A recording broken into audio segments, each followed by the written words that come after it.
साल 1937 सैकड़ों हजारों आम नागरिकों और बंदी सैनिकों को लाइन में खड़ा करके मशीन गन से भून दिया। लोगों को लगा अब शांति होगी क्योंकि लड़ाई खत्म हो गई, लेकिन असली कहानी तो अब शुरू हुई थी। छुपाने की बहुत कोशिश की गई, लेकिन कुछ गवाहों ने इसका पूरा भांडा फोड़ दिया और हमारे सामने सच्चाई रख दी। 20वीं सदी की सबसे भयानक घटनाओं में से एक, जिसे इतिहासकार एशिया का होलोकॉस्ट भी कहते हैं। साल 1937 चीन की राजधानी जहां हुआ नानकिंग नरसंहार। यह सिर्फ नरसंहार नहीं था, यह एक मानवता के खिलाफ ऐसा घाव था जिसे आज तक भुलाया नहीं जा सकता। जापानी सेना ने चीन के इस शहर पर कब्जा करने के बाद 6 हफ्तों तक लगातार लूट, बलात्कार और आगजनी की।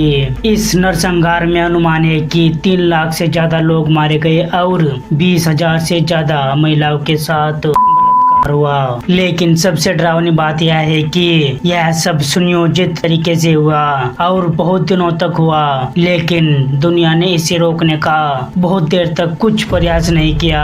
आज हम आपको इस वीडियो में इसी सच्चाई से रूबरू करवाएंगे जिसे सुनकर आपकी रूह कांप जाएगी। साल 1930 जब जापान एशिया की सबसे बड़ी सैन्य ताकत बनना चाहता था। उसका सपना था एशिया के सभी देशों पर उसका नियंत्रण हो। इसके लिए जापान ने चीन पर हमला किया। 1931 में जापान ने मंचूरिया पर कब्जा कर लिया और वहां कठपुतली सरकार बना दी। 1937 आते आते जापान और चीन के बीच ये विवाद बड़े युद्ध के रूप में तब्दील हो गया। जुलाई 1937 के बाद मार्को पोलो ब्रिज घटना के बाद चीन और जापान के बीच औपचारिक युद्ध शुरू हो गए। जापानी सेना उस समय बहुत मजबूत थी, जबकि चीन बिखरा हुआ और कमजोर।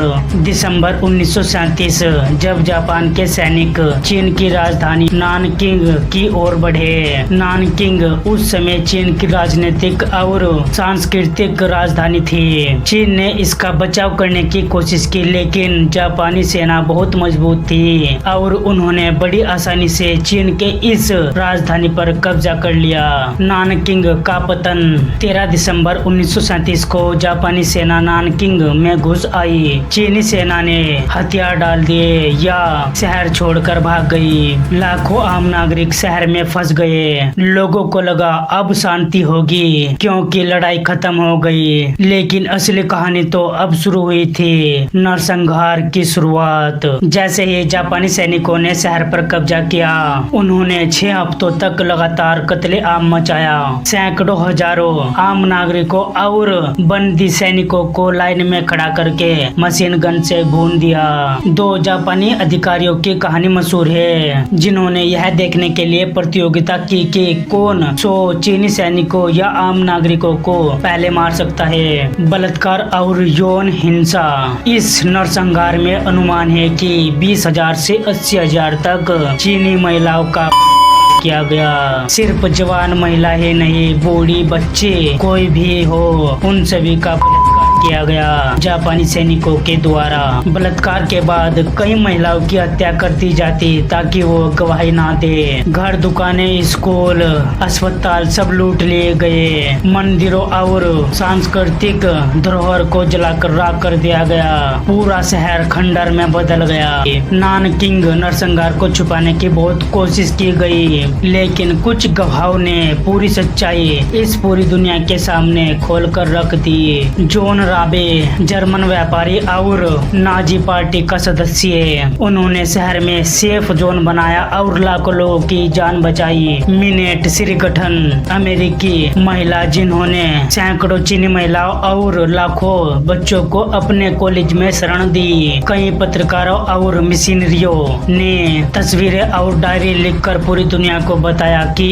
नानकिंग में क्या हो रहा है। इनकी वजह से ही ये सच सामने आया, वरना वरना जापान इस सच को हमेशा के लिए छुपा देता। इसके बाद दुनिया भर के अखबारों में ये खबर छपने लगी। पश्चिम देश हैरान थे, इतनी बड़ी घटना हो गई और किसी ने रोका तक नहीं। अमेरिका और यूरोप ने इसकी निंदा की लेकिन सीधा हस्तक्षेप नहीं किया।